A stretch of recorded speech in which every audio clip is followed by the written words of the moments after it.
जब से छोड़ के हमके गइलू, याद सपनों में न कइलू हो।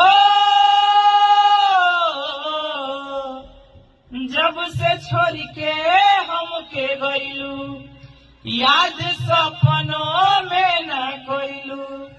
एकर मतलब खुश बारू ससुरार में, बस अतने बाता गए गोरी।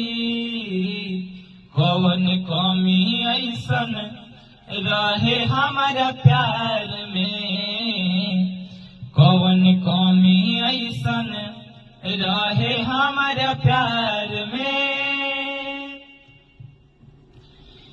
दुनिया बसाई हलू आपन ससुरार में, एको बेर न पूछलू जिया तानी कौन हाल में।